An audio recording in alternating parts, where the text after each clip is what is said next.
परमेशं भजे रामेणाभिहता निशाचरचमो रामाय तस्मै नमः। रामान्नास्ति परायणं परतरं रामस्य दासोऽस्म्यहम्। रामे चित्तलयः सदा भवतु मे भो राम मामुद्धर। गुरुर्ब्रह्मा गुरुर्विष्णुः गुरुर्देवो महेश्वरः गुरुः साक्षात् परं ब्रह्म तस्मै श्री गुरवे नमः। श्रीराम जय जय राम। श्रीराम जय जय राम। धर्म की अधर्म का प्राणियों में विश्व का गौ माता की गौ हत्या भारत भारत भारत। श्रीमत् परमहंस परिव्राजकाचार्यवर्य श्रीमज्जगद्गुरु शंकराचार्य स्वामी महाराज की जय। सर्वभूत हृदय धर्म सम्राट श्री स्वामी करपात्री जी महाराज की जय। हर नमः पार्वती पतये हर हर महादेव। आजच्या प्रवचनाला एक सगळ्यांना भजन ऐकवून प्रवचनाला प्रारंभ करतो।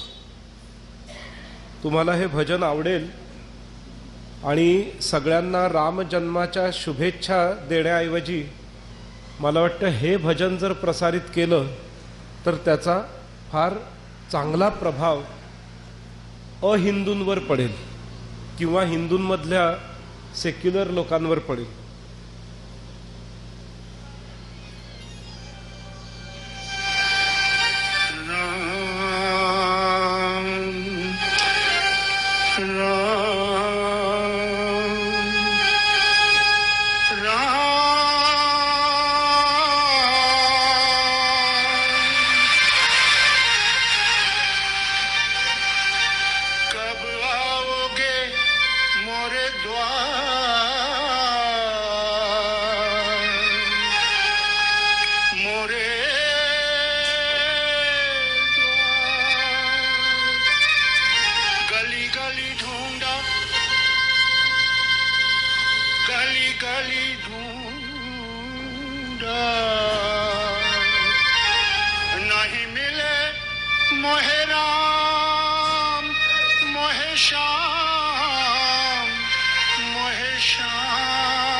हे भजन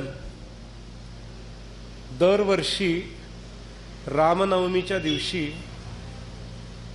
काश्मीरमधले सुन्नी मुसलमान असलेले मुख्यमंत्री पूर्वीचे फारूक अब्दुल्ला त्यांच्या घरात गातात। कब आओगे मेरे द्वार ओ मेरे राम, कब आओगे मेरे द्वार ओ मेरे राम। हे भजन सुन्नी मुसलमान असलेले काश्मीरचे पूर्व मुख्यमंत्री फारूक अब्दुल्ला दरवर्षी रामनवमीच्या दिवशी गातात आणि नुसतं गात नाहीत तर जाहीरपणे गातात। जाहीरपणे गाऊन शिवाय ते प्रसारित करतात आणि प्रसारित करताना ते आवर्जून सांगतात की आम्ही पूर्वीचे सारस्वत काश्मीरी ब्राह्मण आहोत। राजकीय परिस्थितींमुळे काही बदल झाला पण हे भजन मी दरवर्षी गातो। काही गोष्टी अशा असतात की भारतातल्या बऱ्याच जणांच्या मनामध्ये असतात पण उघडपणे ते समाजामध्ये व्यक्त करायला घाबरतात। पण हा माणूस दरवर्षी व्यक्त करतोय, दरवर्षी हे बोलून व्यक्त करतोय, कब आओगे मोरे द्वार मेरे राम, गली गली ढूंढा तुम्हे वगैरे असं तसं सगळं आहे आणि आर्त भावनेने गातोय. काहीतरी ह्या गोष्टीचा अंडरलाईंग मीनिंग आहे, काहीतरी काश्मीरच्या जनतेचे भाव ते व्यक्त करू पाहत आहेत आणि आपण त्यामध्ये मागे पडतोय त्यांच्या भावनेला प्रसारित करण्यासाठी. राम मंदिर ज्या वेळेला होत होतं त्यावेळेला त्यांनी ऑफर दिली होती प्रेस समोर की मला राम मंदिरासाठी जर हिंदूंची परवानगी असेल तर एक सोन्याची वीट अर्पण करायची. दुर्दैव असं की त्यांनी असं म्हणता म्हणता जसं आपले पंतप्रधान बाकीच्या देशाच्या पंतप्रधानांना मिठ्या मारत मारत हसतात, खिदळतात, त्यांच्या घरी जाऊन येतात, तसं धावत आपल्या पंतप्रधानांनी जायला हवं होतं वीट घेण्यासाठी आणि त्याचा एक मोठा सोहळा करून घ्यायला हवा होता. त्यामध्ये आपण खूप मोठी चूक केली तसं न केल्यामुळे. त्यामुळे असं दिसतं की आम्ही तुम्हाला ॲक्सेप्ट करायला तयार नाही आहोत, हा आपल्याकडचा भाव दिसतो. खरं धावत जाऊन पंतप्रधानांनी वीट घेऊन यायला हवी होती आणि त्याचा सोहळा करून ताबडतोब भारतरत्न घोषित करून टाकायला हवं होतं त्यांना. कारण भारतरत्न कोणाला देतात असं इकडे तिकडे. तर रामाचं महत्व हे हिंदूंच्या हृदयात आहे. तसंच हिंदूंमधून धर्मांतरित झालेले जे लोक आहेत, जे राजकीय परिस्थितीमुळे बळजबरीमुळे धर्मांतरित झाले, त्यांच्याही हृदयामध्ये ते साठलेलं आहे आणि त्यांना त्यांचा इतिहास पूर्ण माहिती आहे. आज जर आपल्याला विचारलं की तुम्ही कोण आहात, तर कोणी म्हणेल मी ब्राह्मण आहे, कोणी म्हणेल मी क्षत्रिय आहे. ब्राह्मणांपैकी विचारलं तुम्ही कोणते ब्राह्मण आहात, ते काही माहिती नाही आम्ही कोणते आहोत. पण या फारुख अब्दुल्लाला माहिती आहे की आम्ही काश्मीरी सारस्वत ब्राह्मण आहोत म्हणून, आणि उघडपणे तो सांगतोय. याचा अर्थ काय आहे? याचा अर्थ आहे की घर वापसीची बऱ्याच जणांची तयारी आहे, फक्त मांजरीच्या गळ्यात घंटा बांधणार कोण हा विचार ते करतायत. तर ज्या वेळेला मोठ्या संख्येने आपण लोक त्यांना स्वीकारायची तयारी दाखवू, ते तर लोंढेच्या लोंढे धर्मामध्ये यायला तयार आहेत. तुम्हाला माहिती असेल, मला कळत नाही का ह्या गोष्टीची प्रसिद्धी करण्यात आली नाही. उत्तर प्रदेशच्या शिया बोर्डाचे अध्यक्ष हे राम मंदिर बांधायच्या 6 महिने आधी हिंदू झालेत आणि त्यांनी स्वतःचं नाव काहीतरी नारायण अवस्थी का असं काहीतरी केलं. मला नवल वाटतं ही बाब आपल्या हिंदू लोकांनी का प्रसारित केली नाही. आपल्या हिंदू लोकांनी रोज गुड मॉर्निंग, गुड इव्हिनिंग असे मेसेज पाठवण्यापेक्षा अशा पद्धतीचे मेसेज पाठवणं गरजेचं आहे की ज्याच्यातून राष्ट्रीयता जागृत होईल, स्वधर्माभिमान जागृत होईल, राष्ट्रधर्माविषयीचा अभिमान जागृत होईल. प्रभू रामचंद्रांविषयी आणखी एक सांगू इच्छितो की पाकिस्तानचे राष्ट्रकवी अल्लमा इक्बाल, पाकिस्तानचे राष्ट्रकवी आहेत, आपले नाही आहेत, पाकिस्तानचे राष्ट्रकवी अल्लमा इक्बाल काय म्हणतायत प्रभू रामचंद्रांबाबत? हे हिंदियों की फिक्र ए फलक रस का है असर, रिफअत में आसमां से भी ऊंचा है बाम ए हिंद, इस देश में हुए हैं हजारों मलक सरिश्त, मशहूर जिनके दम है हिंद दुनिया में नाम ए हिंद, है राम के वजूद पे हिंदुस्तान को नाज, अहल ए नजर समझते है इसको इमाम ए हिंद, एजाज इस चराग ए हिदायत का है यही, रोशन तर अज सहर है जमाने में शाम ए हिंद. रामाचं वर्णन केलंय त्यांनी. हे उर्दूत आहे. आपल्या लोकांना उर्दू वाचता येत नाही, उर्दूचा अर्थ कळत नाही, म्हणून आजच्या शुभप्रसंगी इक्बालांच्या दोन्ही प्रभू रामचंद्रांवरच्या काव्याचा मी हिंदीमध्ये अनुवाद करणार आहे, करत आहे. यज्ञ करत असताना मी तेच करत बसलेलो होतो. सगळ्यांना वाटलं असेल गुरुजी मोबाईलशी का खेळतायत. मी मोठी खेळी खेळतोय, त्याहीपेक्षा रामकाज करण्यासाठी मी मोबाईलवर होतो. कारण आपल्याला उर्दू कळत नाही, वाचता येत नाही, म्हणून आपल्याला कळत नाहीये की रामाबद्दल किती लिहून ठेवलंय उर्दूमध्ये. ते ज्या वेळेला आपल्याला कळेल, कारण आपल्या हिंदूंची एक सवय असते. अमेरिकेने जर सांगितलं की पंचगव्य फार श्रेष्ठ आहे, तर आपण बाटलीमध्ये 500-500 रुपयाला देखील विकत घेऊ. आपल्या हिंदूंचा हा स्वभाव आहे. अमेरिकेने सांगितलं आयुर्वेदाचा फायदा आहे, कडुनिंबाचा फायदा आहे, हळदीचा फायदा आहे, तेव्हापासून आपले लोक कडुनिंब, हळद बिळद घेऊन काढ्या बिढ्या करायला लागले. त्यामुळे आपल्याकडे कसं आहे, आपण सर्व काही असून, आपल्याकडे सर्व काही असून आपल्याला आपल्या अस्तित्वाची आणि आपल्या सामर्थ्याची जाणीव नाही आहे. ही आपल्याला जाणीव अमेरिका रूपी आरसा किंवा विदेश रूपी आरशात जेव्हा आपण आपल्याला पाहतो तेव्हा आपल्याला होते. ही खंत आहे सज्जन. इतके आपण बहिर्मुख झालेलो आहोत. या संदर्भात महाभारतातली एक कथा सांगतो. आपल्या सगळ्यांना माहिती आहे की 5 पांडवांचा जन्म हा 5 देवतांच्या कुंतीला हातही न लावता दिलेल्या आशीर्वादाने झालेला आहे. म्हणजे दिव्य पद्धतीने जन्म झालेला आहे. त्यातले भीम हे वायुपुत्र आहेत. वायूमध्ये एवढं सामर्थ्य आहे की वायू कोणतीही गोष्ट उडवून लावू शकतो, कोणत्याही गोष्टीला आपटू धोपटू शकतो, एवढं सामर्थ्य वायूमध्ये आहे. या वायूचा पुत्र असलेला भीम हा जरासंधाशी युद्ध करतोय. आणि जरासंधाशी पहिल्या दिवशी युद्ध झालं, दुसऱ्या दिवशी युद्ध झालं, तिसऱ्या दिवशी युद्ध झालं. करता करता 20 दिवसाच्याही वर युद्ध झालं. आणि एक दिवस असा येतो की जरासंध धबाधब धबाधब भीमाला मारतोय. आता भीमाचा उत्साह हळूहळू ढळू लागलाय आणि ढळल्यानंतर भीम हताश होतोय.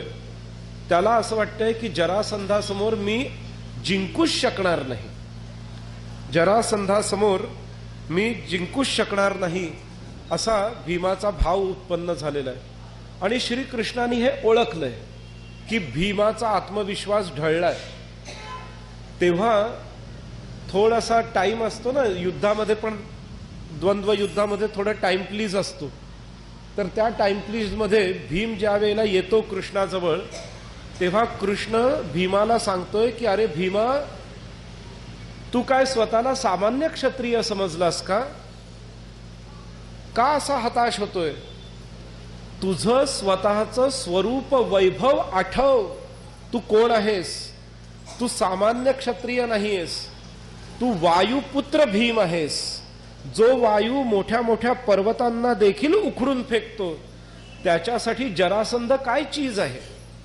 हे जेव्हा भीमाला कृष्ण आठवण करून देतो की स्वतःचं स्वरूप वैभव जाण, आणि ज्या वेळेला भीम स्वतःच्या स्वरूप वैभवाचं भान स्वतःमध्ये स्थापित करतो, तेव्हा त्याच्या भुजदंडामध्ये प्रचंड शक्ती येते. आणि मग तो नव्या उत्साहाने जरासंधाशी युद्ध करण्यासाठी जातो आणि जरासंधाचा वध करून टाकतो. तर जीवनामध्ये, हिंदू जीवनामध्ये 1100 वर्षांच्या विदेशी जुलमी आक्रमकांच्या न शासकांच्या या सगळ्या कालावधीमध्ये आपण कोण आहोत याचा आपल्याला विसर पडलेला आहे. आपण कोण आहोत याचा आपल्याला विसर पडलेला आहे. आपण कोण आहोत, आपण काय करू शकतो याचाही आपल्याला विसर पडलेला आहे. म्हणून आपल्या हिंदू धर्मातल्या सर्व हिंदू धर्मियांना आपण कोण आहोत याची जाणीव होण्याची गरज आहे. कोण आहोत आपण? आपल्याला पुस्तकांनी शिकवलं की मानवाचा जन्म वानरापासून झाला. मानवाचा जन्म वानरापासून झाला. त्यामुळे एकतर 1000 वर्षाचा आपल्या पराभवाचा इतिहास, आणि त्यात इंग्रजांनी आपल्या मनात बिंबवलं की मानवाचा जन्म वानरापासून झाला, जे वैज्ञानिक दृष्ट्या देखील आता असत्य सिद्ध झालेलं आहे. डार्विनचा सिद्धांत वैज्ञानिक दृष्ट्या असत्य सिद्ध झालेला आहे. पण आजही आपल्या पाठ्यपुस्तकांमध्ये शिकवलं जातं की आपला जन्म वानरापासून झाला. पण हा सिद्धांत असत्य आहे हे लोकमान्य टिळकांना त्यावेळेला कळलेलं होतं, कारण ते स्वतः विज्ञानाचे विद्यार्थी, गणिताचे विद्यार्थी होते. लोकमान्य टिळक म्हणायचे की इंग्रजांनी खुशाल म्हणावं की आम्ही वानरांची संतती आहोत, पण आपण हिंदुस्थानांनी हे भान ठेवलं पाहिजे की आपण वानराची नव्हे ऋषीमुनींची संतती आहोत. आपण वानरांची नव्हे ऋषीमुनींची संतती आहोत, याचं भान हिंदुस्थानातल्यांनी ठेवलं पाहिजे, असं लोकमान्य टिळक म्हणायचे. आपण ऋषीमुनींची संतती आहोत. आपण ॲक्सिडेंटली जन्मलेले नाही आहोत. आपल्या प्रत्येकाला गोत्र आहे, आपल्या प्रत्येकाला कुळ आहे, आपल्या प्रत्येकाला वर्ण आहे, आपल्या प्रत्येकाला जाती आहे, आपल्या प्रत्येकाला कुलस्वामिनी कुलदेवता आहेत, आपल्या प्रत्येकाला आपापले गुरु आहेत. पण या सगळ्यांना आपण विसरत चाललेलो आहोत. बऱ्याच जणांना स्वतःचं कुळ कोणतं हे माहिती नाही. बऱ्याच जणांना स्वतःची कुलदेवता कोणती माहिती नाही. आपलं गोत्र कोणतं माहिती नाही. आपले परंपरागत गुरु कोणते हे माहिती नाही. आपल्या परंपरांमध्ये आपण कोणत्या वर्णात येतो हे माहिती नाही. आपली कोणती जाती आहे हे माहिती नाही. थोडक्यात एक एक करत आपली आयडेंटिटी जी आहे ही रीतसर घालवण्यात आलेली आहे. आणि ही याचसाठी घालवण्यात आलेली आहे की हिंदूंना जोपर्यंत स्वतःची आयडेंटिटी लक्षात आहे तोपर्यंतच हिंदू हा आर्य राहू शकतो. आर्य याचा अर्थ सर्वश्रेष्ठ राहू शकतो. त्याला त्याची आयडेंटिटी विसरायला लावलेली आहे. आपली काही आयडेंटिटी विदेशी आक्रमकांनी पुसून टाकली, तर आपली काही आयडेंटिटी आपल्याकडच्याच समाजसेवकांनी आणि तथाकथित क्रांतिकाऱ्यांनी पुसून टाकली, आणि उरलेली आयडेंटिटी आपल्या नोकरी धंद्यांनी पुसून टाकलेली आहे.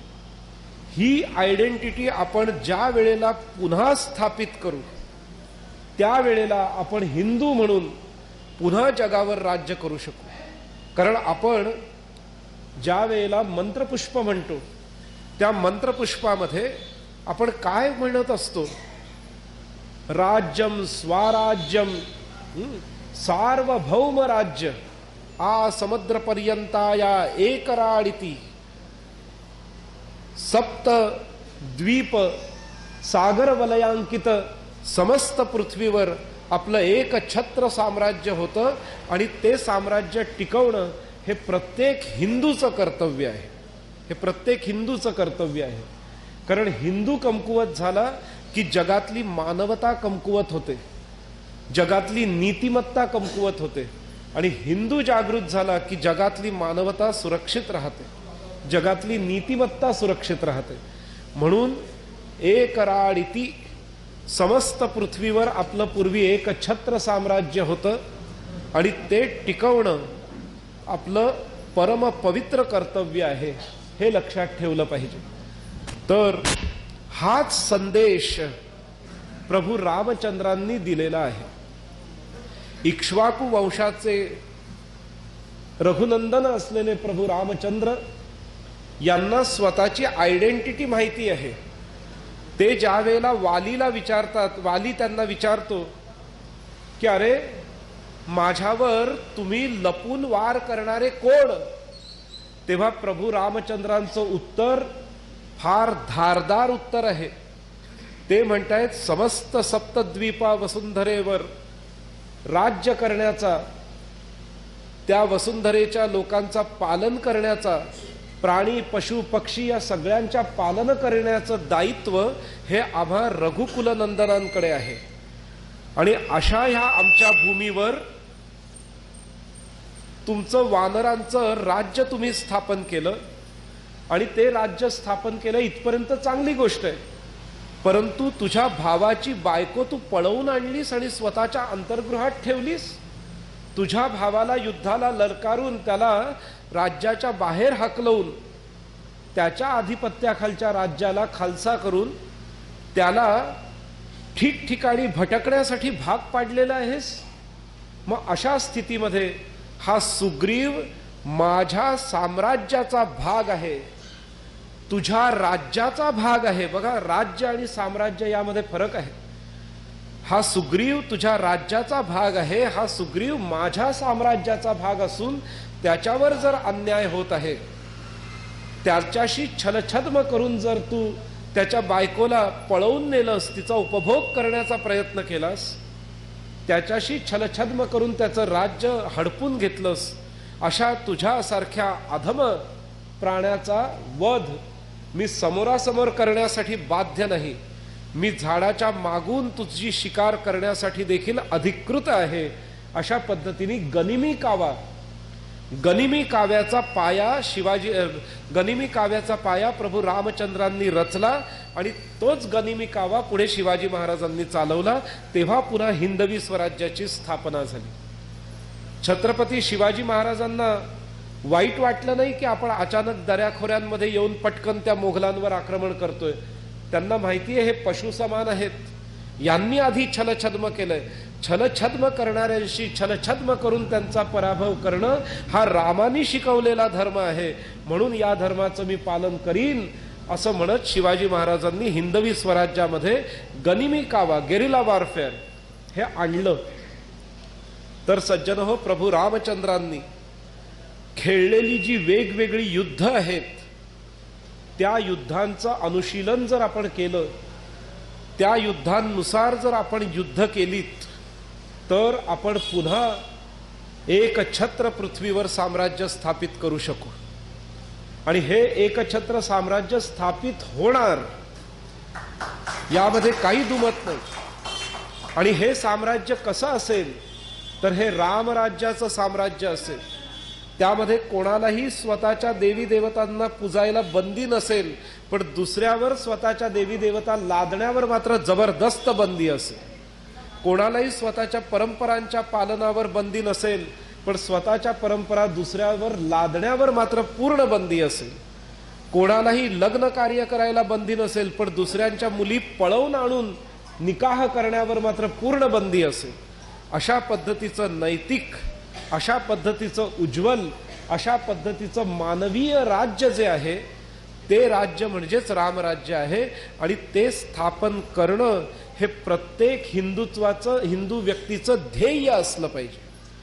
रोज सकाळी उठल्या उठल्या जसा प्रत्येक यहुदी जीव माणूस म्हणतो की मला पुन्हा संपूर्ण इस्रायलवर राज्य करायचंय, तसा प्रत्येक हिंदू माणूस उठल्या उठल्या म्हणाला पाहिजे की मला आमचं रामराज्य पुन्हा संपूर्ण सप्तद्वीपा मेदिनीवर आणायचं आहे. हिंदूंचा संकल्पच कमी पडतोय सज्जनो. संकल्पाचं बळ इतकं प्रचंड असतं की जेव्हा आपण संकल्प करतो तेव्हा आपले सुप्त असलेले डीएनए जागृत होतात सज्जनो. सुप्त असलेले डीएनए मधून वेगवेगळे प्रोटीन फॉर्म्युले जागृत व्हायला लागतात. एक उदाहरण देतो तुम्हाला, सुप्त डीएनए कसा जागृत होतो. समजा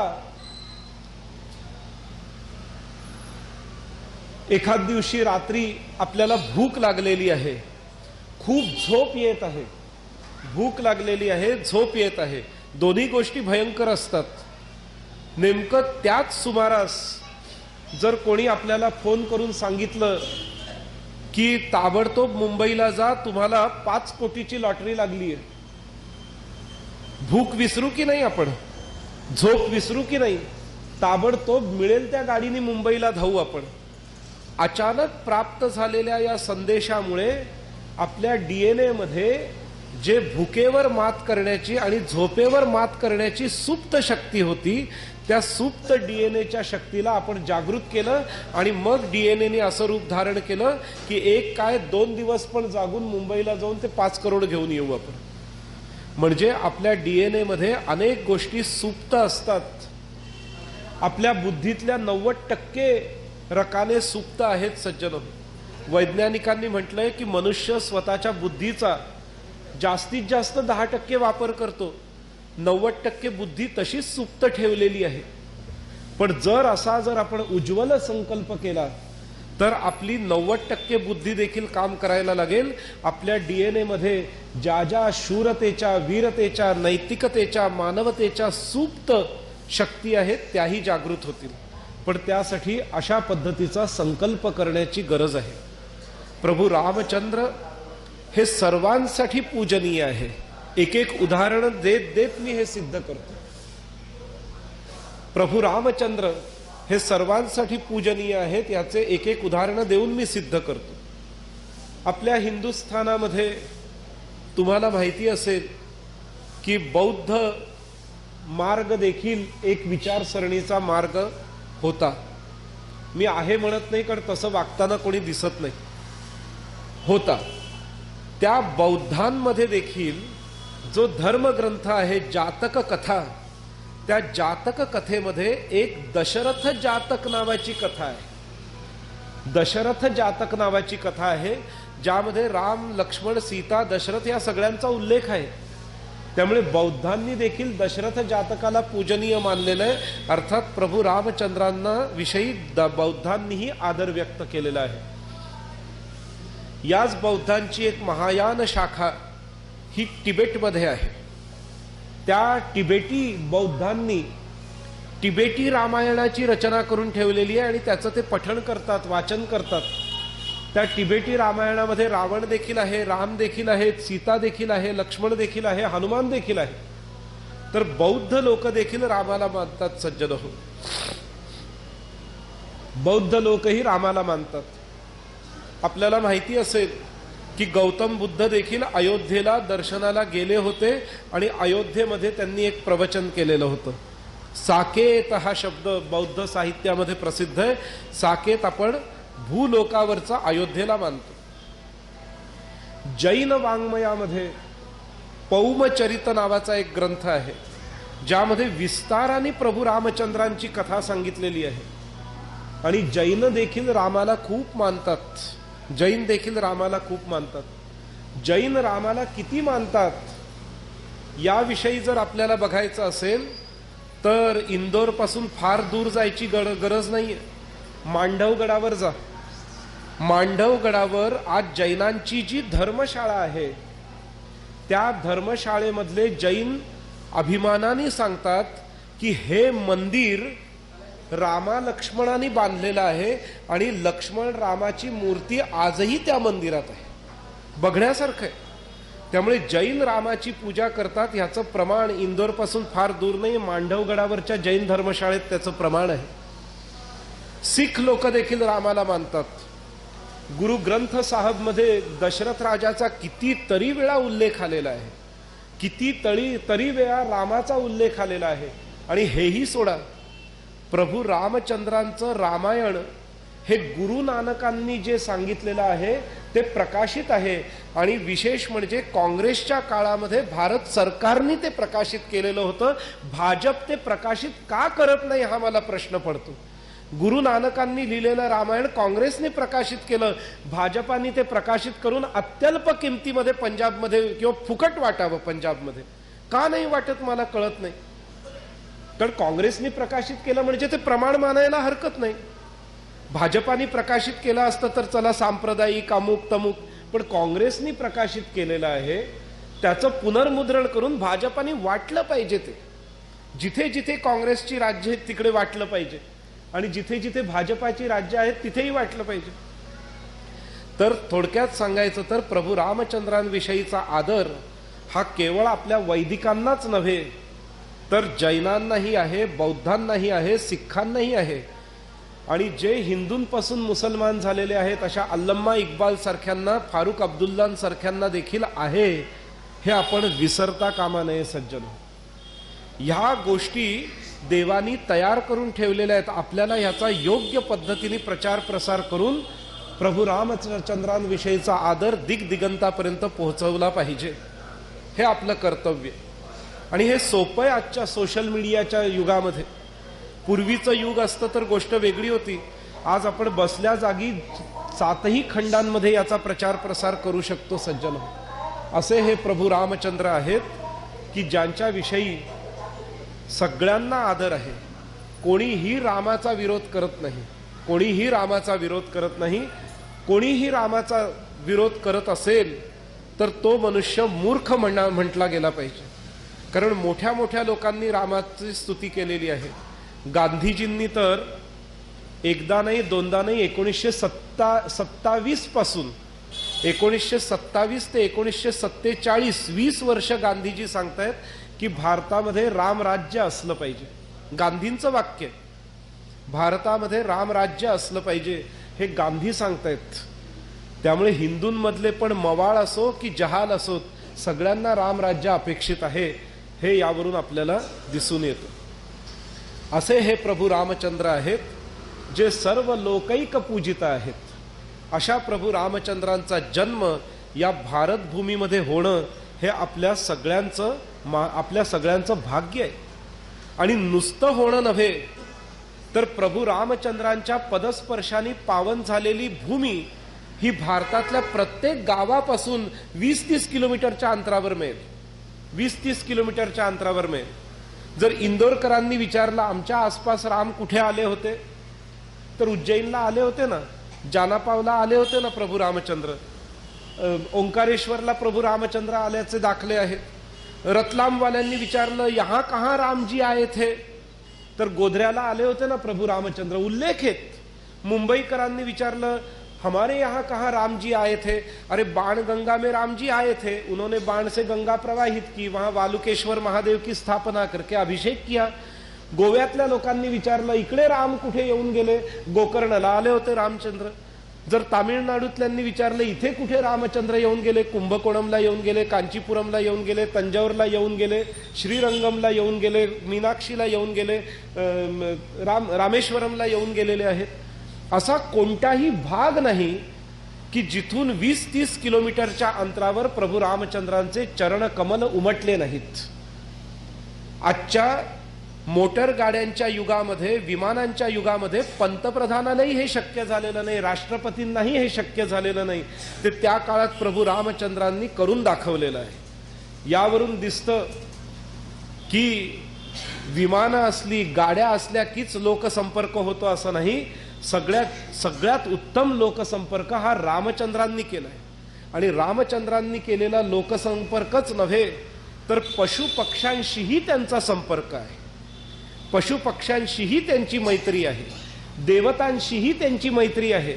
लंकेमध्ये लंका विजय केला प्रभू रामचंद्रांनी, त्यावेळेला किती राक्षसांना मारलेलं, पण एवढ्या राक्षसांना मारून देखील ज्या वेळेला प्रभू रामचंद्र विजयी झाले तेव्हा उर्वरित राक्षसांची मुलं बाळ जी होती, बायका होत्या, ते म्हणाले की महाराज आम्हाला आपला विजयच अभिप्रेत होता, आम्हाला रावणाचं पटत नव्हतं, पण आमच्यात हिम्मत नव्हती आवाज उठवण्याची.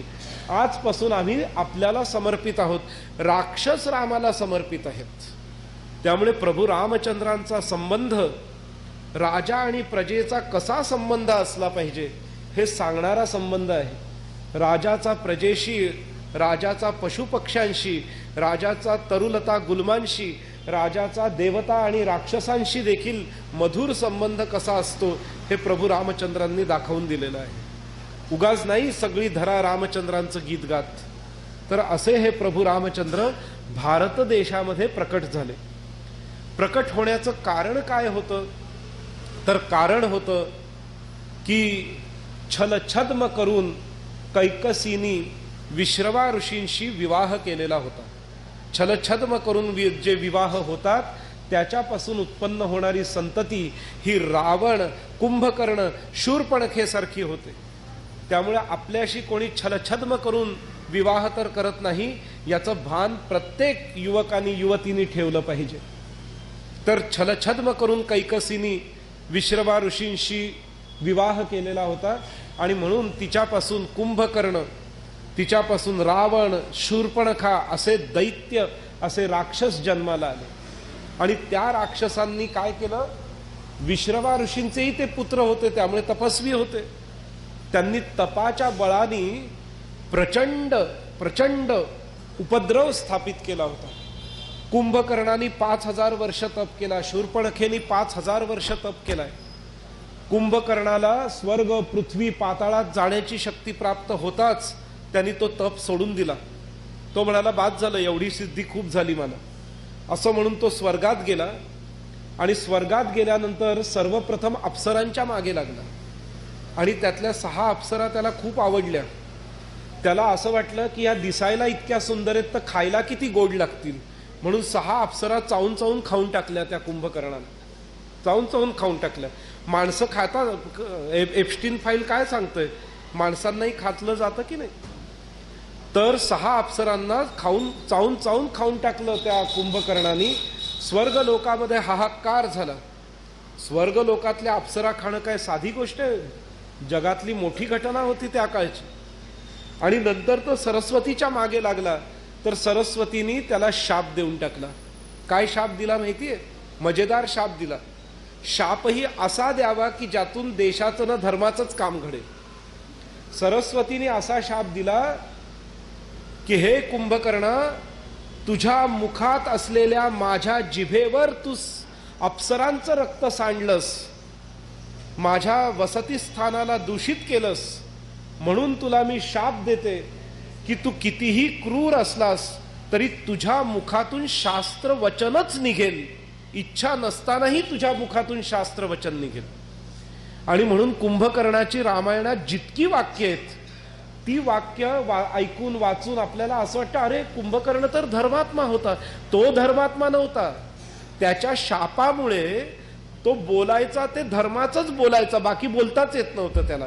म्हणजे एखाद्याला बळजबरीने शापप्रभावाने धर्मप्रसाराला बसवल्यासारखं झालं ते. तर अशा पद्धतीने कुंभकर्णाला सरस्वतीने शाप दिला. आणि म्हणून कुंभकर्णाच्या मुखातली वाक्य ही रामायणामध्ये ग्राह्य मानली आहेत, कारण ती धर्मानुसार आहे. पण याचा अर्थ कुंभकर्ण पूजनीय नाहीये, तो वाईटच होता, त्या शापामुळे नीट बोलायचा. शूर्पणखेला सिद्धी प्राप्त झाली की मायावी होईल ती, कसेही वेश बदलता येईल, कशीही रूप बदलता येईल. तिने वेगवेगळी रूप धारण करून किती पुरुषांना फसवलं, किती पुरुषांना स्वतःच्या जाळ्यात अडकवलं. आणि रावण तर काय विचारता, त्यांनी 5000 वर्षाच्या तपाने देखील प्राप्त झालेल्या सिद्धीवर त्याला समाधान नाही. 10,000 वर्ष तप त्यांनी केलं आणि 10,000 वर्षाच्या तपाच्या प्रभावाने त्यांनी समस्त चतुर्दश भुवनात्मक ब्रह्मांडामध्ये आतंक उत्पन्न केलेला होता, आतंक उत्पन्न केलेला होता. आणि या आतंकामुळे देवता देखील जेरीस आलेल्या होत्या. देवतांनी खूप प्रतिकार करायचा प्रयत्न केला, पण कोणताही प्रतिकार कामास आला नाही. म्हणून अंततोगत्वा देवतांनी काय केलं, शेष तल्प सुख निद्रित राम, शेष तल्पावर सुखाने निद्रा करणारे प्रभू रामचंद्र म्हणजेच प्रभू विष्णू यांच्याकडे देवता गेल्या. का तिकडे गेल्या? कारण सर्वप्रथम तर देवता गेल्या ब्रह्मदेवाकडे, म्हणे आम्हाला वाचवा त्या रावणापासून. ब्रह्मदेव म्हणाले की मी काय वाचवणार, मीच त्याला वरदान देऊन बसलेलो आहे, त्यामुळे ज्याला आशीर्वाद दिला त्याचा संहार माझ्या हातून होणं योग्य नाही. महादेवाकडे जा. महादेवाकडे गेले. महादेव म्हणतायत की अरे तो रावण माझा निस्सीम भक्त आहे, स्वतःचं एक मस्तक छाटून त्याची वीणा बनवून किती सुंदर गायन केलं, मी त्याच्यावर इतका प्रसन्न झालो की माझा आत्मलिंगच मी त्याला देऊन टाकलं. आत्मलिंग म्हणजे आत्मप्रतीक. इकडे लिंग या शब्दाचा अर्थ शारीरिक अवयव या अर्थाने नाही, तर माझं प्रतीक हृदयात असलेलं जे आत्मलिंग आहे तेच मी रावणाला देऊन टाकलं. इतका रावण मला प्रिय आहे. ते भगवंतानी दिलेलं जे आत्मलिंग आहे तेच गोकर्ण महाबळेश्वर क्षेत्रामध्ये आहे. तर म्हणून महादेव म्हणतात मी त्याचा संहार करू शकत नाही, तो तर माझा भक्त आहे, तुम्ही विष्णूंकडे जा. विष्णूंकडे गेले आणि विष्णू शांतपणे योग निद्रेत पहुडलेले होते. शेष तल्प सुख निद्रित राम. शेष तल्पामध्ये म्हणजे शेष नागाच्या वेटोळ्यावर त्याला शय्या मानून भगवान नारायण पहुडलेले होते. आणि इथे सगळे देवी देवता त्राहिमाम त्राहिमाम पाहिमाम पाहिमाम वाचवा वाचवा म्हणून विष्णूंकडे गेले. भगवान विष्णू खडबडून जागे होतात की अरे झालं काय. म्हणे देवा, त्या रावणाने खूप आतंक माजवलाय चतुर्दश भुवनामध्ये. हो का, कोण हा रावण. तर सांगितलं कोण रावण काय वगैरे. अरे मग मला कशाला उठवायचं, ब्रह्मदेवाला सांगायचं ना काम. म्हणे ब्रह्मदेव वरदान देऊन बसलेत. मग म्हणे महादेवाला सांगायचं, त्यांनी तर असं झटकन त्याला तिसरा नेत्र उघडून जाळून टाकलं असतं. अहो म्हणे ते तर आत्मलिंगच देऊन बसले. आणि वर महादेव म्हणतायत की जर रावणाने माझ्याकडे पार्वती मागितली असती तर तीही दिली असती. विष्णूंनी कपाळाला हात लावला. म्हणे हे नेहमीच प्रकरण आहे. भोलेनाथ वरदान देऊन टाकतात आणि निस्तरावं मला लागतं सगळं. बर म्हणे ठीक आहे. प्रभू राम या इक्ष्वाकू वंशामध्ये जो अंबरीश राजा झालेला आहे, त्या अंबरीश राजाच्या प्रकरणामध्ये जो मला शाप मिळाला नारदाकडून, त्यामुळे मला जन्म घेणं भाग आहे. मग आता याच कार्यासाठी मी जन्म घेतो, असं भगवान नारायण म्हणाले. शेष तल्प सुख निद्रित राम, ब्रह्माद्यमर पूजित राम. ब्रह्म इत्यादी देवतांनी विष्णूंना आग्रह केलाय की आपण जन्म घ्यावा, आपण या इक्ष्वाकू कुळामध्ये अवतरित व्हावं आणि रावणापासून आम्हाला त्राण द्यावा. त्यावेळेला भगवान विष्णू संकल्प करतात की माझ्या जन्मासाठी या पृथ्वी तलावर उत्तम कुळ म्हणजे सूर्यकुळ आहे. सूर्यकुळ आहे, सूर्याचं कुळ आहे. त्या कुळामध्ये मी जन्म घेणं योग्य ठरेल.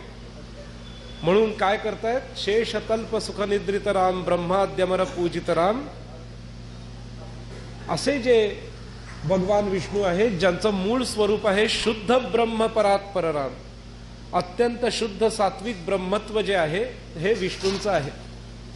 तर असे हे भगवान विष्णू जे शुद्ध ब्रह्म स्वरूप आहेत, जे परात्पर आहेत, जे कालात्मक आहेत, ते काय झालेत तर मार्तंडाच्या कुळामध्ये जन्माला आलेले येण्याचं ठरवत आहेत. मार्तंड म्हणजे सूर्य.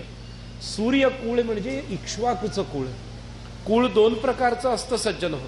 एक असतो वंश आणि दुसरं असतं कुळ. वंश म्हणजे ज्याचे आपण पुत्र असतो त्याला आपण वंश म्हणतो. त्यामुळे प्रभू रामांचा वंश कोणता आहे, इक्ष्वाकू वंश आहे. पण कुळ कोणता आहे तर सूर्यकुळ आहे. कुळ कशाला म्हणतात, कुळ म्हणजे स्कूल. कुळ म्हणजे स्कूल. कुळ शब्दावरूनच स्कूल शब्द आला. कुळ कशाला म्हणतात तर ज्यांच्याकडून आपण शिक्षण घेतो त्याला कुळ म्हणतात. कुळ शब्दाचाच परदेशात जाता जाता स्कूल शब्द झाला. तर प्रभू रामचंद्रांचे पूर्वज इक्ष्वाकू जे आहेत त्यांनी सूर्याकडून ज्ञान घेतलेलं आहे आणि म्हणून त्यांचं कुळ आहे सूर्यकुळ आणि वंश आहे इक्ष्वाकू वंश. तर सूर्यकुळ इक्ष्वाकू वंशामध्ये जन्म घेण्याचा निश्चय भगवान विष्णूंनी केलेला आहे. आणि जन्म घेण्यासाठी दशरथ राजाची थोडी तपस्या कमी पडत होती, कौसल्याची थोडी तपस्या कमी पडत होती, म्हणून त्यांना मुली होत होत्या, मुलं होत नव्हती, पुत्र होत नव्हते. आणि ती तपस्या पूर्ण व्हावी यासाठी वसिष्ठ ऋषींनी पुत्रकामेष्टी यज्ञ करण्याचं सुचवलं आणि त्यानुसार दशरथ राजाने पुत्रकामेष्टी यज्ञ संपन्न केलेला आहे. आणि त्या यज्ञामुळे जेवढ्या पुण्याईची कमतरता होती तेवढ्या पुण्याईची भर पडलेली आहे. सज्जन हो, कोणतेही कार्य होण्यासाठी गाठीस 5 गोष्टी लागतात. काय 5 गोष्टी लागतात? अधिष्ठानम तथा कर्ता करणम च पृथक विधम अन्ये च विविधा चेष्टा दैवं चैवा त्रिपंचमम. अधिष्ठान लागतं. पहिली गोष्ट अधिष्ठान लागतं. कोणत्याही कार्याचा बेस तयार करावा लागतो. तो बेस काय असतो? आता कुळ पुढे जाण्यासाठी बेस काय आहे तर वर्ण, जाती, गोत्र हे मॅच होतं की नाही हा बेस आहे. तेच जर मॅच झालं नाही तर बेसच नाही तर कुळ पुढे काय चालणार. म्हणून कुळ पुढे चालवण्यासाठी वर्ण जुळतोय की नाही, जाती जुळते की नाही, गोत्र जुळतंय की नाही, वय जुळतंय की नाही, पत्रिका जुळते की नाही हा बेस आहे. अधिष्ठानम. तथा करता, ते लग्न करवून देणारे कर्ता जे आहेत ते योग्य आहेत की नाही, त्यांच्यात ती योग्यता आहे की नाही, हे महत्वाचं आहे. म्हणजे कन्यादान करणारे योग्य आहेत की नाही कन्यादान करण्यासाठी, कन्यादान स्वीकारणारे योग्य आहेत की नाही कन्यादान स्वीकारण्यासाठी, हे बघणं. नसेल तर तसा तप करणं हे आवश्यक आहे. अधिष्ठानम तथा करता करणम च पृथक विधम. लग्न करायचं आहे, वंश पुढे न्यायचा आहे, मग कोल्ड्रिंक पिऊन चालणार नाही, पिझ्झा बर्गर खाऊन चालणार नाही. DNA म्युटेट होईल, जीन्स म्युटेट होईल आणि जन्मल्या जन्मल्या ती मुलं देखील बर्गर पिझ्झाच्या मागे लागतील. त्यामुळे अधिष्ठानम तथा करता करणम. इंद्रिय शुद्ध आहेत की नाहीत. इंद्रिय कशाने बनतात? आहाराने इंद्रिय शुद्ध बनतात. आहार किती प्रकारचे आहेत? आपल्या शरीरामध्ये 11 प्रकारची इंद्रिय आहेत. पंचज्ञानेंद्रिय, पंचकर्मेंद्रिय आणि मन. आणि प्रत्येकाचा आहार ठरलेला आहे. प्रत्येकाचा सात्विक आहार, राजसी आहार, तामसी आहार ठरलाय. डोळ्याचा आहार आहे दृश्य, कानाचा आहार आहे शब्द, त्वचेचा आहार आहे स्पर्श, जिभेचा आहार आहे अन्न, नाकाचा आहार आहे सुगंध. त्यामुळे आपल्या इंद्रियांचा आहार जर शुद्ध ठेवला, देवाच्या रूपाचं दर्शन घेतलं, पिंपळाच्या झाडाचं, वडाचं झाड, आणखीन काय, पळसाचं झाड, औदुंबराचं झाड, गायीचं दर्शन, हा डोळ्यांसाठी उत्तम आहार आहे. देवाचं भजन ऐकणं, श्लोक ऐकणं, स्तोत्र ऐकणं, हा कानासाठी उत्तम आहार आहे. आई वडिलांचे चरण सेवा करणं, आई वडिलांची सेवा करणं, हा हातासाठी उत्तम आहार आहे. जिभेसाठी उत्तम आहार आहे देवाचं तीर्थ प्राशन करणं, देवाचा प्रसाद प्राशन करणं, सात्विक आहार घेणं, हा याच्यासाठी आहार आहे. आपल्या पायांसाठी काय आहार आहेत? हे पाय धुरंधर 2 बघण्यासाठी जाण्यासाठी नाही आहेत. हा, जावं बघावं, पण हे पाय मुख्य आहेत वैदिकाश्रमात येण्यासाठी आहेत. हे आपले मुख्य पाय आहेत गणपती मंदिरात, समर्थ मठात, राजेंद्रनगरच्या राम मंदिरात, नाथ मंदिरात जाण्यासाठी हे पाय आहेत. उज्जैनला जाण्यासाठी पाय आहेत. मॉलमध्ये अवांतर, पण मुख्य आपले पाय कशासाठी आहेत? हा पायांचा आहार आहे. हातांचा आहार घेण्यामध्ये नाहीये, देण्यामध्ये. गाईला चारा भरवा, गरिबांना दान करा, देवाच्या निमित्ताने दान करा. देण्यामध्ये हातांचा आहार आहे, घेण्यामध्ये हातांचा आहार नाही. असे एक एक आपल्या इंद्रियांचे आहार जर शुद्ध ठेवले तर कर्ण शुद्ध होतील. अधिष्ठानम तथा करता करणम च पृथक विधम. अन्येच विविधा चेष्टा. उत्तम वंश जर पुढे न्यायचा असेल तर साखरपुडा नीट झाला पाहिजे, विधिवत झाला पाहिजे. लग्न नीट झालं पाहिजे, विधिवत झालं पाहिजे. लग्नानंतरचे एक एक विधिविधान नीट झाले पाहिजेत. हे जर अन्येच विविधा चेष्टा झाल्या तर पुढे वंशामध्ये कोणी चांगला जन्माला येईल. आणि त्यानंतर दैवम चैवात्र पंचमम. आपलं दैव भाग्य अनुकूल असलं पाहिजे. या भाग्याच्या अनुकूलतेसाठी सत्संग करावा, जपजाप्य करावं, तीर्थयात्रा कराव्यात, यांनी भाग्य अनुकूल होतं.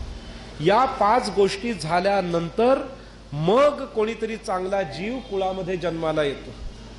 दशरथ राजाकडे ह्या 5ही गोष्टी होत्या आणि साध्या सुध्या नाही, विपुल प्रमाणात होत्या. पण भाग्य थोडं कमी पडत होतं. ते भाग्य मिळवून दिलं वसिष्ठ ऋषींच्या मार्गदर्शनाने. पुत्र कामेष्टी यज्ञ झाला आणि भाग्य उजळलं. आणि प्रभू रामचंद्रांनी, भगवान श्री हरीने प्रकट होण्याचं ठरवलं. आणि उत्तम असलेल्या चैत्र मासामध्ये, सगळ्या ऋतूंमध्ये उत्तम असलेल्या वसंत ऋतूमध्ये, सूर्य मेष राशीमध्ये गेलेला असताना, म्हणजे सूर्य उच्चीचा असताना, उच्च अवस्थेत सूर्य असताना, 5 ग्रह उच्च अवस्थेत असताना, अशा उत्तम मुहूर्तावर सूर्य आकाशामध्ये सगळ्यात उंच स्थानी असताना, अशा वेळेला कौसल्या राणीला प्रसूती वेदना नाही तर प्रसूती उल्हास व्हायला लागला. प्रसूती होताना आम्ही जन्माला येतो तेव्हा आईला त्रास देत जन्माला येतो. पण जेव्हा देव जन्माला येतात तेव्हा ते त्रास देत नाही, सगळ्यांना आनंद देत जन्माला येतात. तर प्रभू जन्माला येऊ लागले. थांबा थोडं बसा. 12 वाजता ही वेळ 72.5 डिग्री रेखांशासाठी आहे. इंदोरसाठी 12:17 वेळ आहे. बघितलं. आमच्या इकडे मुंबईसाठी 12:38 वेळ आहे. कारण सूर्य शृंगापर्यंत आला पाहिजे, बरोबर डोक्यावर. आपली सावली देखील आपल्याला दिसता कामा नये. अर्थ काय आहे? सावली हा अंधकार आहे. सावली हा अंधकार आहे. रामाचा जन्म जेव्हा होतो तेव्हा आपला देखील अंधार आपल्याला दिसत नाही. ही ती हा तो मुहूर्त आहे. आपल्या शरीराचाही अंधार, सावली आपल्याला दिसत नाही. अर्थात पूर्णपणे अंधारावर मात करणारा प्रभू रामचंद्रांचा जन्म आहे. म्हणून प्रभू रामचंद्रांनी सूर्य एकदम शृंगावर असताना, झेनिथ इंग्लिशमध्ये म्हणतात, झेनिथवर असताना जन्म घेतलाय. कोणाचीच सावली खाली पडत नव्हती. सगळे प्रकाशित झालेले होते. अशा स्थितीमध्ये जन्म घेतलेला आहे. तर ती वेळ इंदोरच्या अक्षांश रेखांशानुसार 12:17 आहे. त्यामुळे 12:17 आपण रामजन्म करणार आहोत. उज्जैनला तीच वेळ 12:19 आहे. तर भगवंतानी जन्म घ्यायचा ठरवलेला आहे आणि कौसल्येला हळूहळू प्रसूतीचा उल्हास होऊ लागलेला आहे. सगळ्यांना आश्चर्य वाटते की आता कौसल्या प्रसूत होणार, पण हिला तर काही वेदना होतच नाहीयेत. काय नक्की प्रकार आहे? कोण नक्की जन्माला येणार आहे? तेव्हा वसिष्ठ मुनी म्हणतायत, शांत रहा, सगळ्यांनी शांत रहा. एक अलौकिक घटना घडणार आहे. म्हणून कौसल्येला आनंदाच्या उर्मी येत आहेत. तुम्हाला माहिती नाही का की कौसल्याला कसले डोहाळे लागले होते? कौसल्येला आंबट चिंबट काय आंबा खा, कैरी खा, चिंच खा असे डोहाळे नव्हते लागले. कौसल्येला डोहाळे काय लागले होते? गायीची सेवा करावी. कौसल्येला डोहाळे लागले होते मोठे मोठे यज्ञयाग मी करावेत. कौसल्येला डोहाळे लागले होते की मला गंगेत स्नान करायला जायचंय, तीर्थयात्रा करायची. कौसल्येला डोहाळे लागले होते की राक्षसांचा सपासप तलवार घेऊन मी परिपात करावा. कौसल्येला डोहाळे लागले होते की सगळ्या प्रजेला माझे कुटुंब म्हणून मी सांभाळावं. कौसल्येला डोहाळे लागले होते की सिंहाला बघितल्यानंतर हरण पाणी पिण्याचं सोडून अचानक पळून का जातं? असं का होऊ नये की एकाच घाटावर हरण आणि सिंह दोघं पाणी पितायत आनंदाने. कौसल्येला डोहाळे लागत होते की मला असं राज्य स्थापन करायचंय की ज्यामध्ये शरयू नदीच्या किनारी सिंह आणि हरण एकाच घाटावर पाणी पितायत. असे डोहाळे कौसल्येला लागलेले होते. त्यामुळे वसिष्ठ मुनी म्हणतायत की डोहाळ्यांनुसार होणाऱ्या पुत्राचा अंदाज येतो. कारण ज्या वेळेला मातेच्या पोटी पुत्र असतो त्यावेळेला बाळाचं जे मनातले विचार असतात, त्याचे जे संस्कार असतात, तसे डोहाळे आईला लागतात.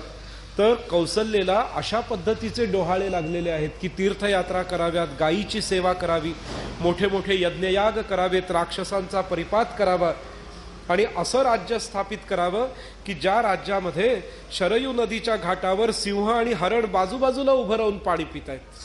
अशा पद्धतीचं राज्य स्थापित करावं असे डोहाळे कौसल्या राणीला लागलेले आहेत.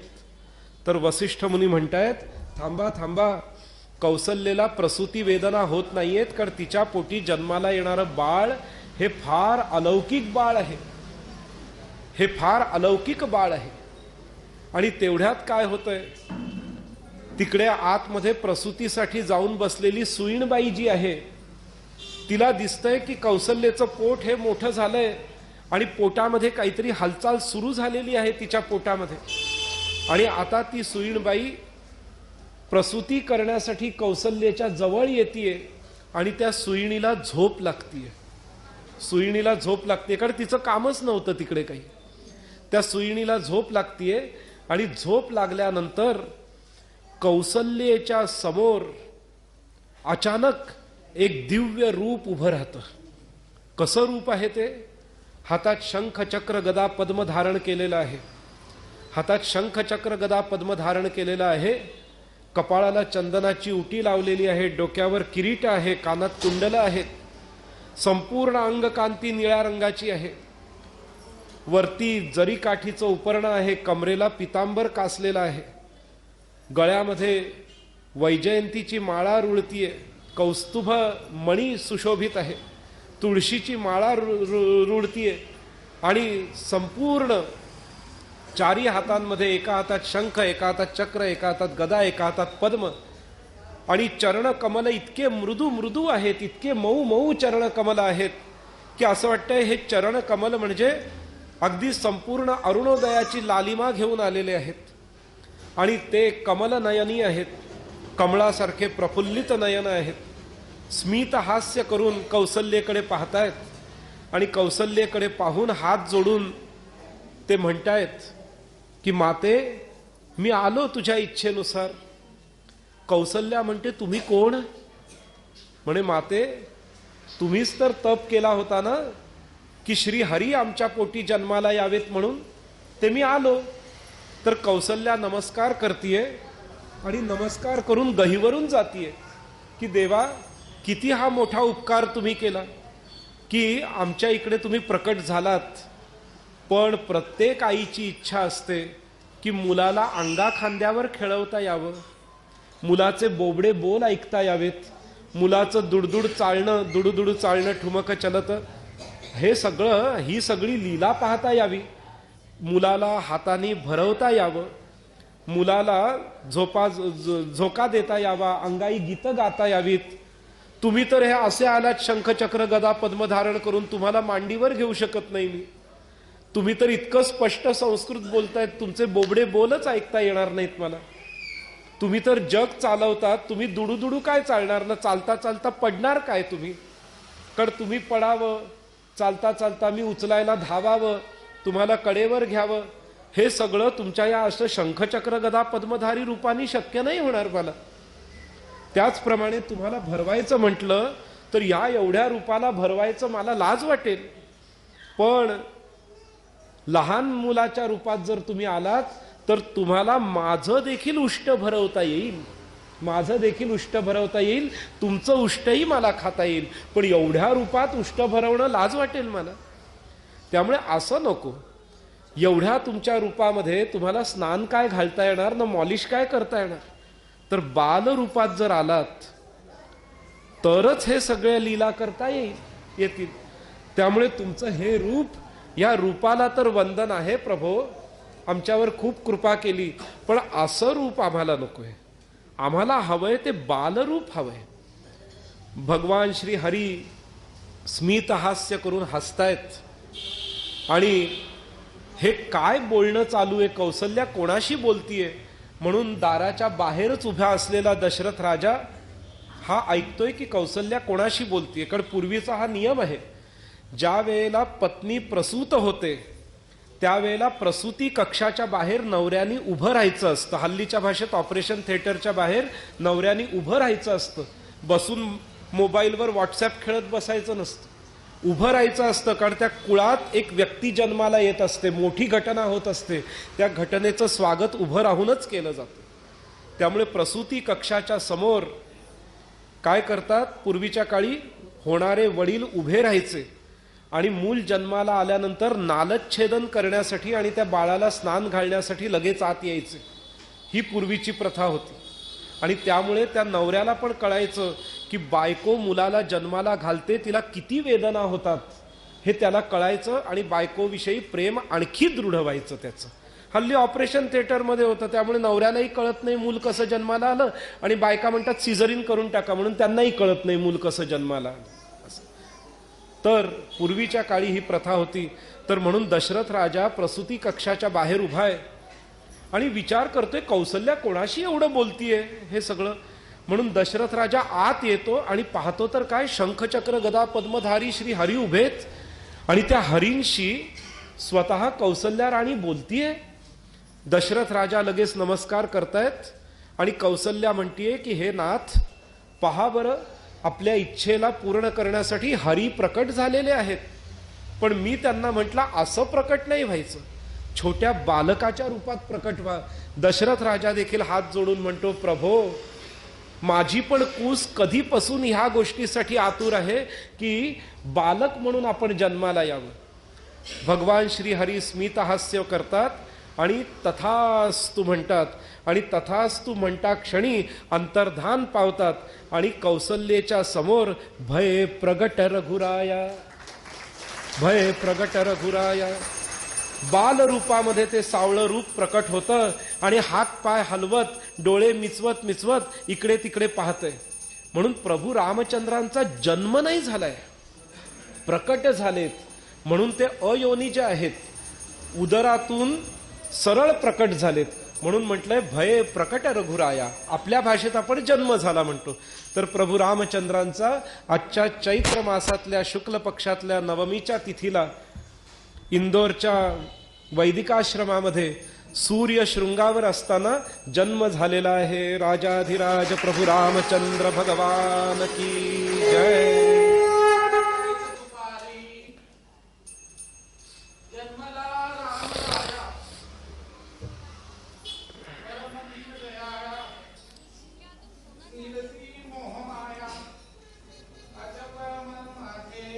नावरे आवरिता.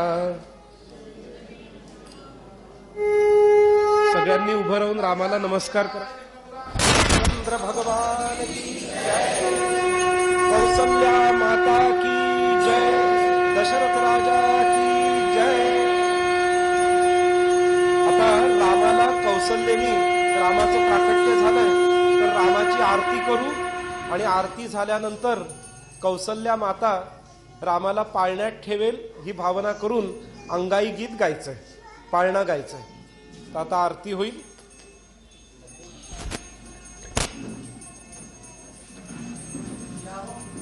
श्री दशरथ कौसल्या समेत श्री रामचंद्र परब्रह्मणे नमः. ध्यायामि नमस्करोमि आरार्तिक्यम्.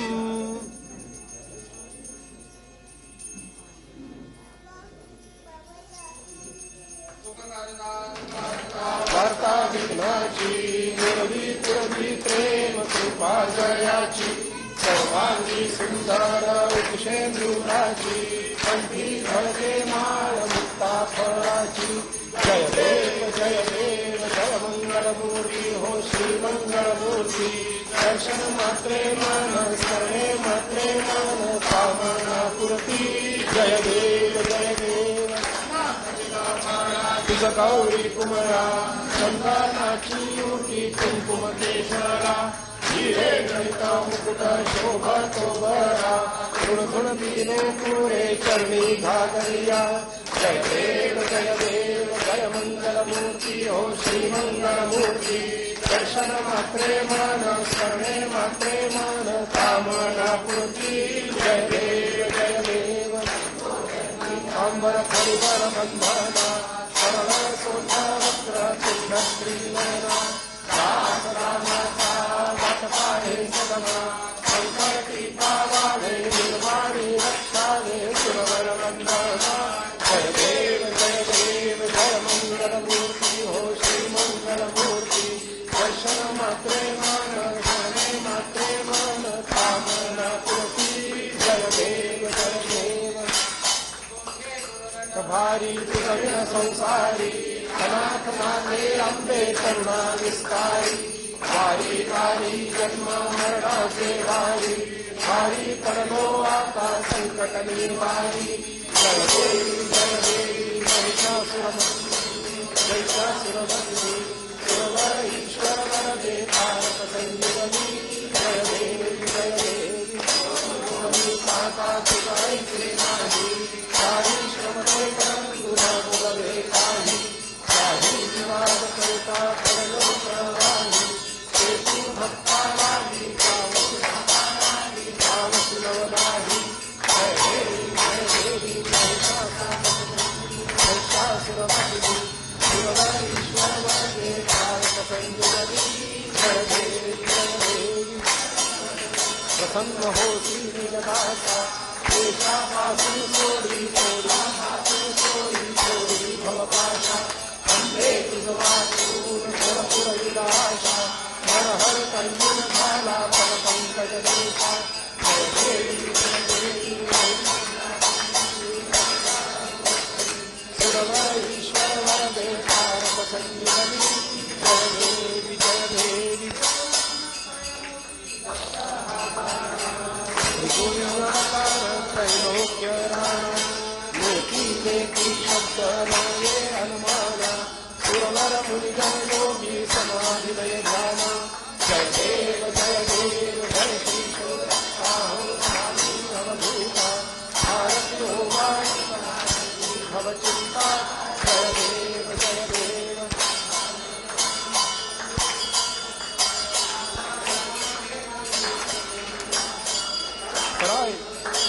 तेथे काहीच आहेत जन्म मरणाचा हा जय देव जय श्री गुरुदत्ता हो स्वामी अवधूता आरती हो वाईचा हरवी भवचिंता जय देव जय देव सद्भावे साष्टांगे प्रणिपात श्रीराम प्रसन्न हो गोविंदा आशीर्वाद विधवा जन्म मरणाचा हा चेहरा सुखलीला जय देव जय श्री गुरुदत्ता हो स्वामी अवधूता आरती हो वाईता हरवी भवचिंता जय देव जागरे ध्यान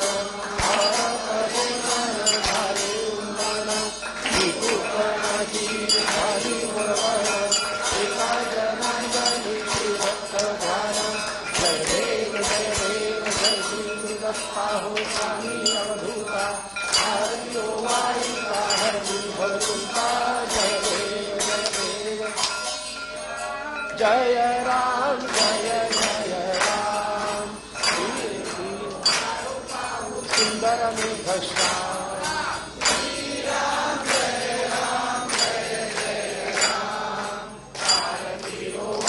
पाहू सुंदर मेघश्याम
परमात्मने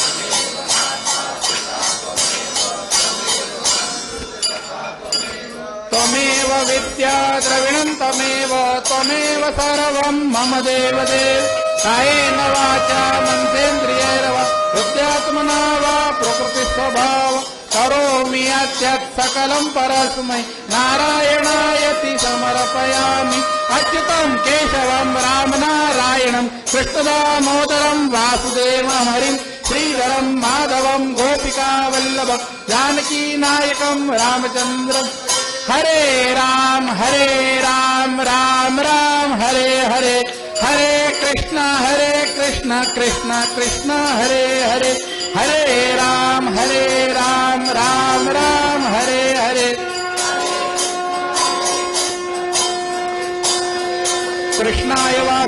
गोविंदाय हरे परमात्मने प्रणतक्लेशनाशाय गोविंदाय नमो नमः। हरि ओम यज्ञेन यज्ञमयजन्त देवास्तानि धर्माणि प्रथमान्यासन्न देहनाकं महिमान सचन्त यत्र पूर्वे साध्या सन्ति देवाः। ॐ राजाधिराजाय प्रसय्यसायिने नमो वयं वै श्रवणाय कुर्महे समे कामान् कामकामाय मह्यं कामेश्वरो वै श्रवणो ददातु कुबेराय वै श्रवणाय महाराजाय नमः। ॐ स्वस्ति साम्राज्यं भौज्यं स्वारा वैराज्यं पारमेष्ठं राज्यं महाराजमाधिपत्यमयन्त समन्तपर्या ईशा सार्वभौम सार्वाशान्ताधा परार्धात पृथिव्यै समुद्रपर्यन्ताय एकरायति तदप्येष श्लोको विगीतो मरुतः परिवेष्टारो मरुतस्य वसन्गृहे आवीक्षितस्य कामप्रेर्विश्वे देवाः सभासन्। ओम एकदन्ताय विद्महे वक्रतुण्डाय धीमहि तन्नो दन्ते प्रचोदयात्। ओम नारायणाय विद्महे वासुदेवाय धीमहि तन्नो विष्णु प्रचोदयात्।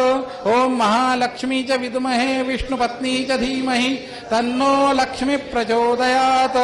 ओम तत्पुरुषाय विद्महे महादेवाय धीमहि तन्नो रुद्र प्रचोदयात्। ओम दाशरथाय विद्महे सीताकान्ताय धीमहि तन्नो प्रभु रामचंद्र प्रचोदयात्। ओम हंसाय विद्महे परमहंसाय धीमहि तन्नो हंस प्रचोदयात्।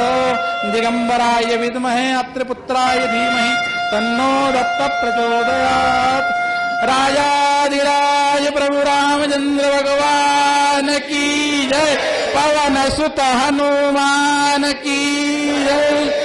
यानि कानि च पापानि जन्मान्तरेण कृतानि च तानि तानि विनश्यन्ति प्रदक्षिणां पदे पदे अन्यथा शरणं नास्ति त्वमेव शरणं मम तस्मात् कारुण्यभावेन रक्ष रक्ष परमेश्वर। सदा सर्वदा योग तुझा घडावा तुझे कारणी देह माझा पडावा। उपेक्षू नको गुणवंता अनंता रघुनायका मागणे हेची आता। उपासनेला दृढ चालवावे भूदेव संतासी सदा नमावे। सत्कर्मयोगे वय घालवावे सर्वान्मुखी मंगल बोलवावे। ज्या ज्या ठिकाणी मन जाय माझे त्या त्या ठिकाणी निज रूप तुझे। मी ठेवितो मस्तक ज्या ठिकाणी तेथे तुझे सद्गुरु पाय। जय जय रघुवीर समर्थ। सुरू करून दिलं तेव्हा नातू आहे मला सार्थक सार्थक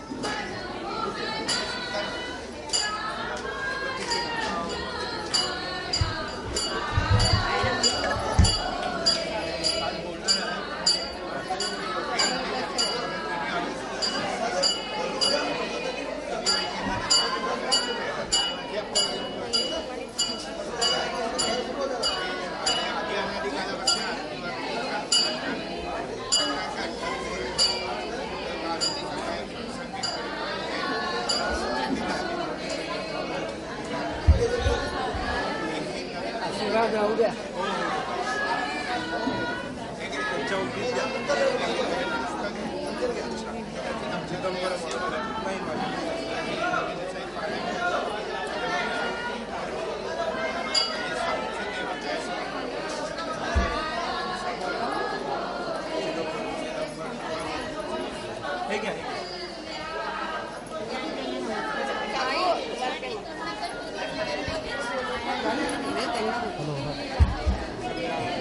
हॅलो हॅलो हॅलो हॅलो हो मला कळलं त्या दिवशी मला मोडक म्हणाले मी फोन केला होता ना जागीदार तिकडे गेलाय घरी द्या सगळ्यांना हॅलो हॅलो हॅलो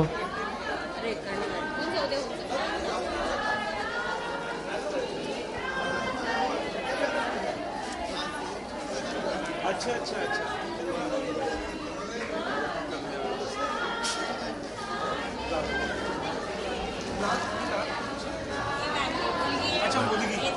हे जावं. तुमचा स्वतः माझा प्रोग्राम मी छोटेसे प्रयत्न केला रामायण पूर्ण बसवायचा. कोणत्या शैलीत कथ्थक? हां म्हणजे मिक्स आहे. मी क्लासिकल शिकलेले नाही आहे. येतं नृत्य आहे.